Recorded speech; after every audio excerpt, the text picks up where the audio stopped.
The idea behind the show is simply asking guests what they would tell a stranger on a plane if they were sitting next to them and the stranger asked them for advice. The scenery is passing very fast, but the seer is constant. The one who's seeing is the same. Let me appreciate you for asking a question that I haven't been asked after 2,500 or so interviews over the years. Is you have to drop the ego, which is everyone's greatest obstacle. In 2008, Grant and I had been married for 4 years. I was pregnant with my first child. The economy was collapsing, and we were on the verge of losing everything financially.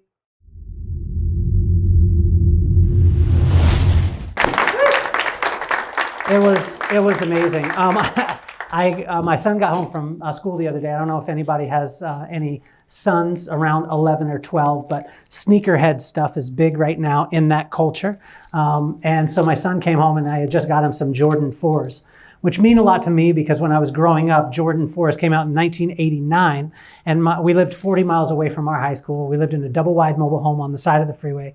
My dad made $1,100 a month before taxes, only got paid one time a month.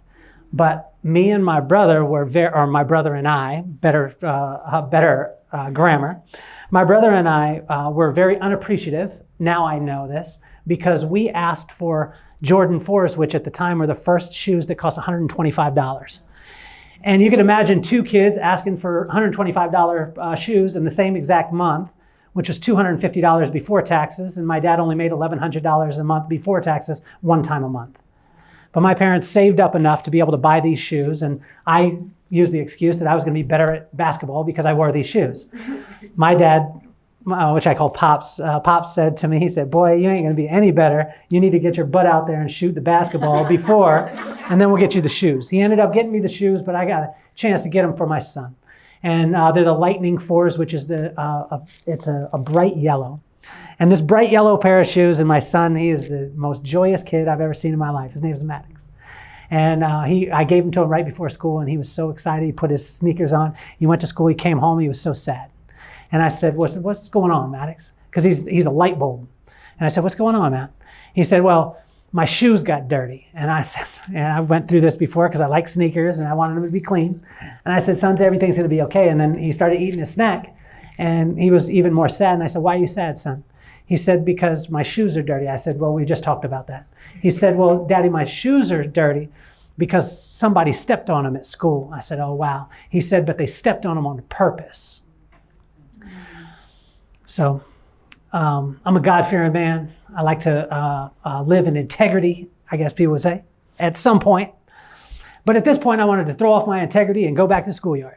I don't know if anybody, ladies, you know what I'm talking about. If you're a mom, you got that mama bear in you. If you're in a relationship and you're completely cool until somebody messes with your man. I know exactly what you're talking. You know exactly what I'm talking about. Well, when I heard this little kid, and I know this little kid is not a good kid. I know him. Now, some people will be like, "Wow, he's a good kid. How can?" No, this kid's a bad kid. Like, I see him all the time. I'm judging him. I'm petty right now. So I'm not being inspirational speaker for you. What I'm being is real as can be and being a dad, and I know this kid. He doesn't look me in the eye. He doesn't call me Mr. Cardenas. He doesn't thank me for any rides, and he is as disrespectful as they come. And I knew who this kid was. And he said, my son said, "He stepped on my shoes today on purpose." And I said, "Well," and I took a breath because I don't know, I think, I believe, was it Rhonda, were you talking about it? Or someone was talking about it today where, you take some time and you evaluate. Well, I took some time and evaluated, and I realized what I wanted to say. And what I wanted to say, I said, "Son, in the event that happens again, I want you to ball up your fist and I want you to plant it inside his mouth."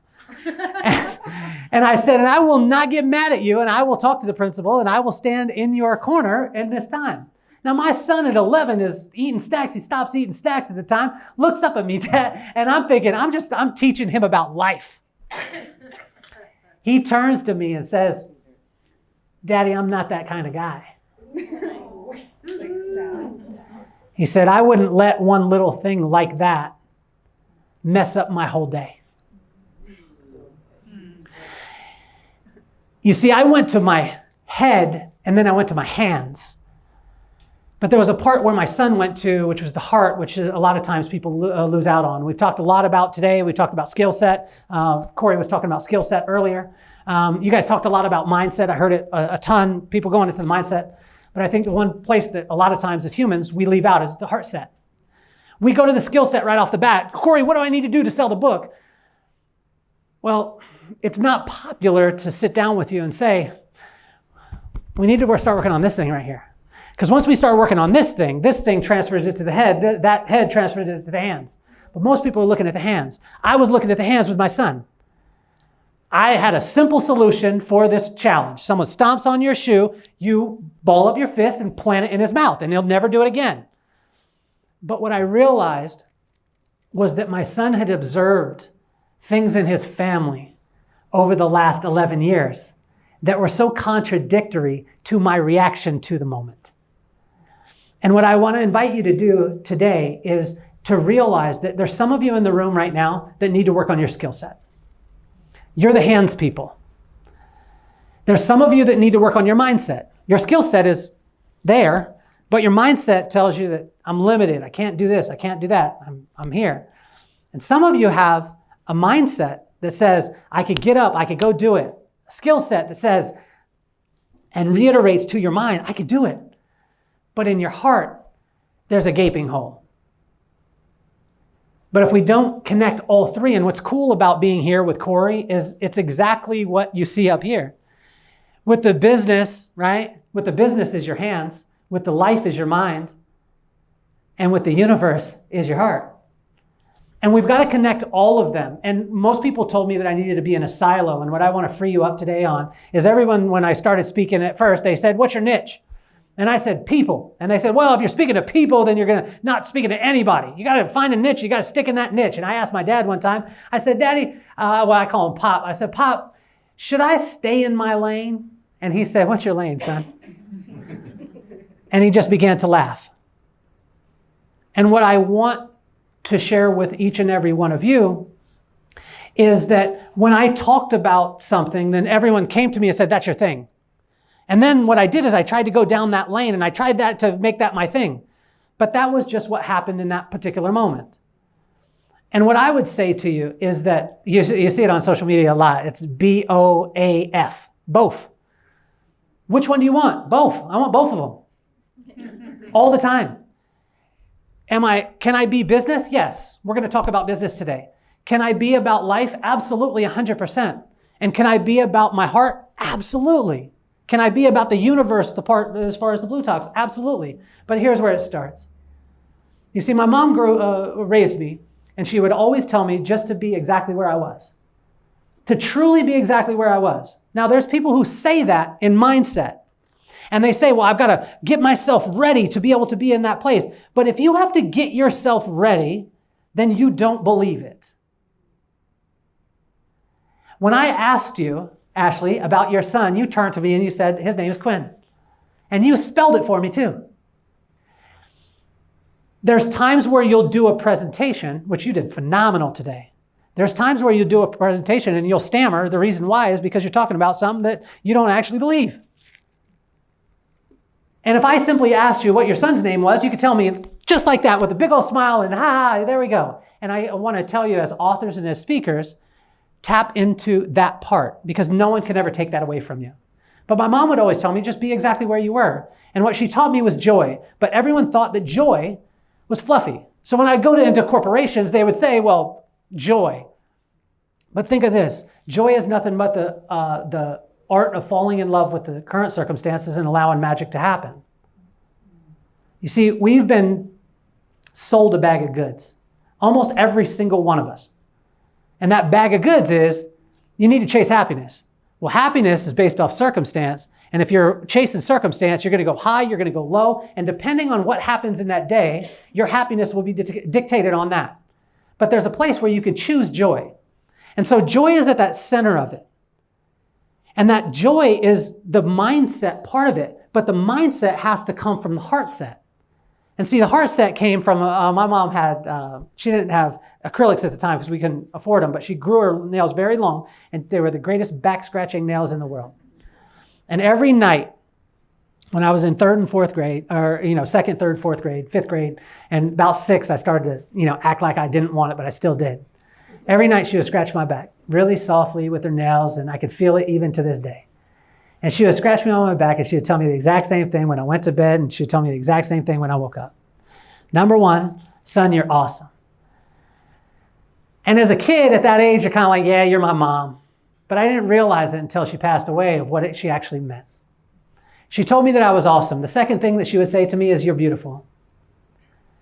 Now, I wanted it in the fourth grade for my mom to say I'm handsome. I didn't want to hear beautiful.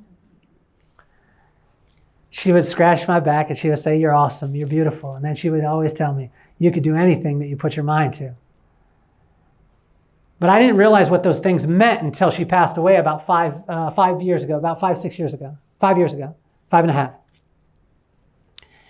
And when she did pass away and I didn't have her anymore, I had to sit in those words, you're awesome, you're beautiful, you could do anything. You're awesome, you're beautiful, you could do anything. You're awesome, you're beautiful, you could do anything. And for me, I thought every single person in this entire earth, this was common. Every mom did this to every single child. Every father did this to every single child. That's what I thought because that's the way I grew up. It was just my perspective. But what I realized when my mom passed away was that she gave me the foundation for my heart set. You're awesome. Separate yourself from your accomplishments and accept the greatness that's already there. Because every single one of you in this room is, whether you're a best-selling author right now or you're on your way or you're a best-selling, a keynote speaker or whatever it is, you got to understand, Monica, that it's already there. But your audience is waiting for you to accept that. And once you accept that, and Corey is one of the best examples of this, once you accept that, and when he speaks about it, you accept it. His audience was already formed. Every one of yours audience is already formed before you even stepped on the stage. But they won't show up until you do. And she gave me those 3 foundational things. My dad simplified it, and I'll tell you in a second how he did. But my mom said, you're awesome. Separate yourself from your accomplishments and accept your greatness. Number 2, you're beautiful. Don't ever compare yourself to anybody else, even yourself yesterday. And I love this because a lot of times people will say, and I love the mantra kind of stuff and the things that you hear on social media and all this stuff. And honestly, most of it is just people regurgitating a bunch of information that they don't even believe, that they read in a book 2 times and now it's theirs. But when you scratch the surface, you can get them outside of their character. And if you could get them outside their character because of a circumstance, they didn't believe it in the first place. You're beautiful. Don't compare yourself to anyone. Don't even compare yourself to yourself yesterday because you won't live up to it. Or sometimes you'll crush it, which will devalue the memory of what you did yesterday. The last one, which is that you could do anything. You could do anything you put your mind to. And I thought that I could just take that thought process, and I remember going to speak to some kids, and they were in, I think it was 4th grade. And I walked in looking like me, walking into a 4th grade classroom. You can imagine, like, all hell breaks loose. Kids can't even pay attention. They're just all over the place, like, what is going on here? Looks like a stuffed animal that I have at home. And I start off and I start talking, and nobody's listening. They're going all over this way, that way, this way. And then by the end, I got them. If you're a speaker, you know what I'm talking about. You know when you're talking to your kids or you're talking to your husband and you know you just got them. And you got them right there. You can move them here or move them there. Corey knows what I'm talking about. You can move them here, you can move them there. You can make them laugh, you can make them cry, you can make them do whatever. And I had them. And at the end of the time, and I knew I had them, my ego started getting involved. And I looked at all the kids and I said, you could be anything that you want to be. And all the kids said, yeah. And one kid, like right here, 2nd row back, he just stood up on his chair and he said, I want to be a rhinoceros. And I believe in beating children. I'm just joking. But at that time, I was thinking, like, that's true. Like, he wants to be a rhinoceros. You can't be anything that you want to be. You can't. Everyone will tell you that. Everyone will tell you that. Stand up in front. You can do anything. No, you can't. No, you can't. My mom said you could do anything that you put your mind to. But when she passed away, I understood the meaning. Just because you could do it doesn't make it your purpose. There's so many of us that are doing things that are outside of the reason why we're on this planet, and we're wondering why they're not working. And so my parents gave me this heart set. I'm awesome. Separate from myself from my accomplishments. That's why when I started a podcast, people were like, oh, wow, how are you going to get people to listen? I don't know. Just try it out. When I wrote my book, it became a bestseller in my family.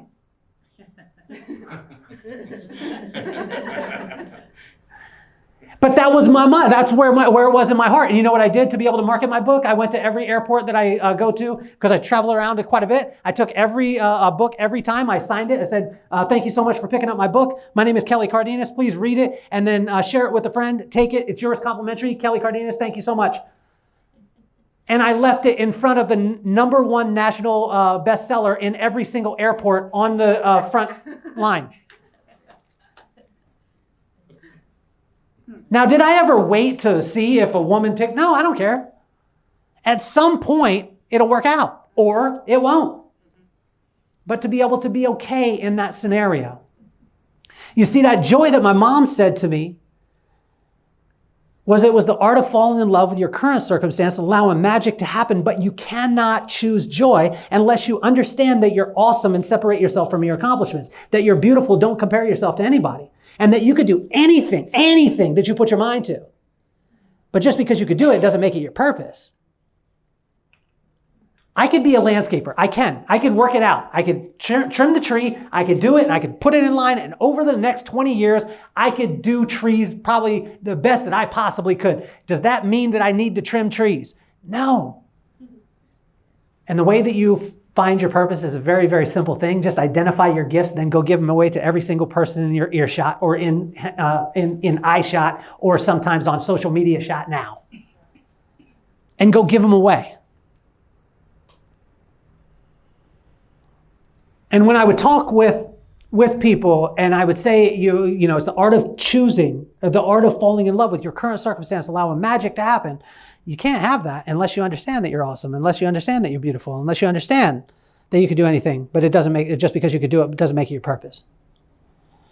But then a corporation would say, well, how does that apply to business? Well, what it applied to business is that then I can take and I can add it to my skill set, and the skill set is very, very simple. The skill set is very, very simple. And it's just 6 things. Every single challenge that you're dealing with in your business, in your life, in your relationships comes down to 99% of those challenges come down to one word, and it's culture. And it's a buzzword. Everyone talks about it, but most of the time people don't tell you how to construct it. But that culture has to be living, breathing, and it has to be alive. Blue Talk's culture is alive. You're seeing it right now. You're inside of a culture. You saw it at lunch. You saw people shaking hands, connecting, lifting each other up, doing this. This is a culture that's happening, but it's not just a set of rules. The second one that you guys saw happen, and I did it to you on purpose, is right when I sat down up here, I chose the type of vibe that I wanted the room to have. And how did I switch that? I put a big ass smile on my face, and I asked people their name, and I looked them in their eyes, and then I repeated their name. And I talked with my friend Beth, who really doesn't like Corvettes. And we connected. You see, first you have to look at the culture of what you're dealing with. If your business is having a challenge in an area, 99% of times it's going to be cultural. It's the way in which the story is told. It's the way in which you believe the story. And sometimes it's just your threshold to your own story. Because everyone has a plan, like Mike Tyson said, until you get punched in the mouth. And then we see what you're really made of. That second one, which is the vibe, I chose. I did not manage the vibe that was in the room. I chose it. I said, I want to have a good time today. I get to see my buddy Corey. I don't get to see him all the time, but I got to see my buddy Corey today. I want to have a really, really, really good time. So I smiled and I laughed, but I laughed from my heart because my mom had told me that make sure, son, that what you're talking about, you believe in your heart. Number 3 is the place where most people get hung up, and this is where they focus on, is the process and procedure. The process and procedure has no bearing on your business. unless you've got your culture and your vibe in line. If you have chosen the culture, you have built it that way, you have chosen the vibe, and it can't be always the same.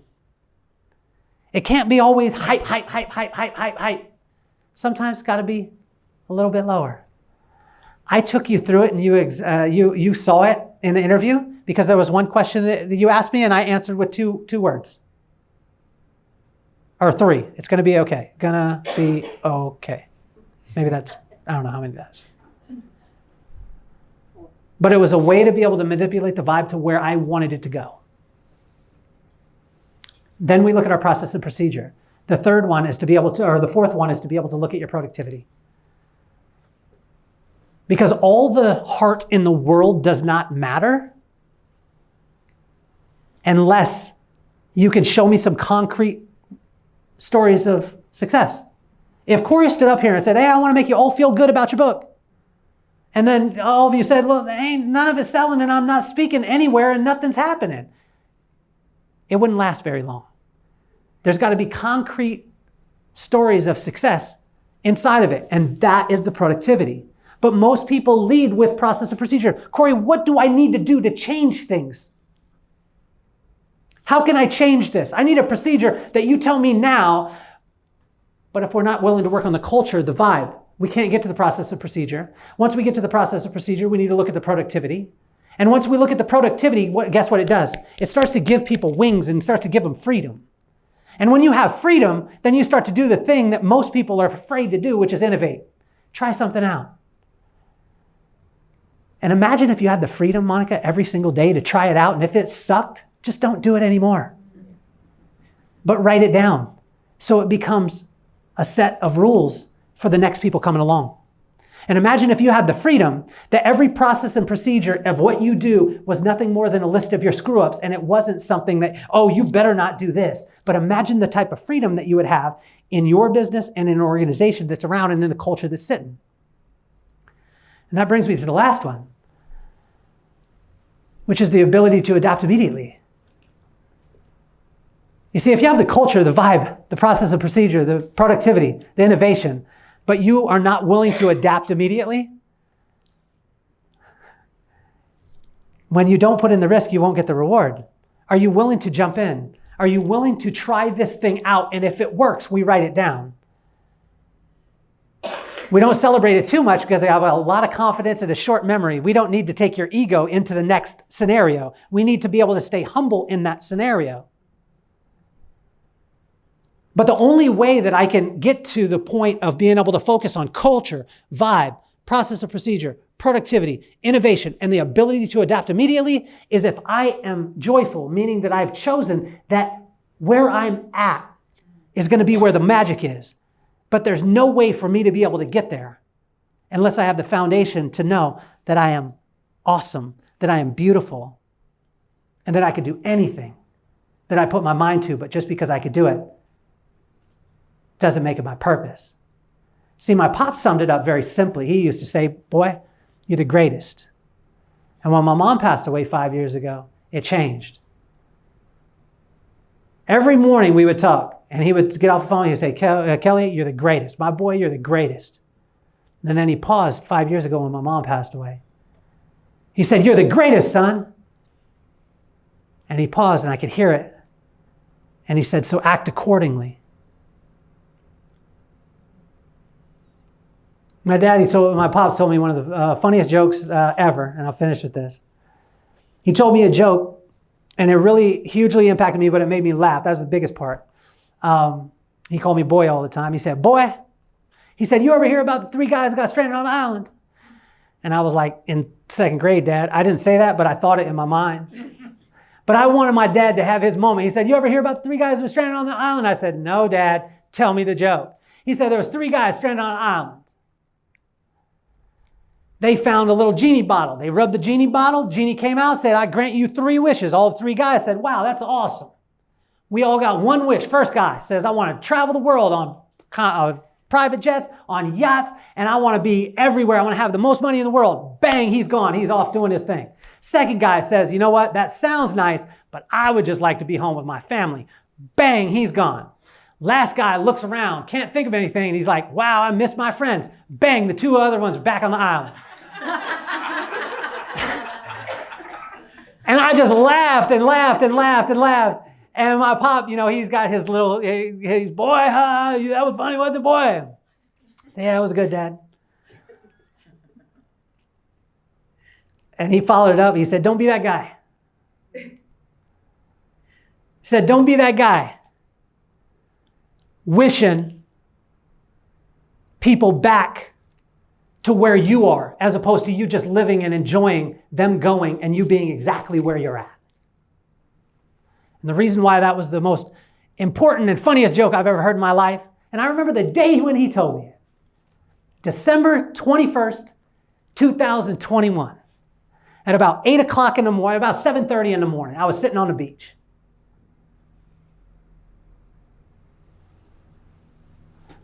And the reason why I remember that date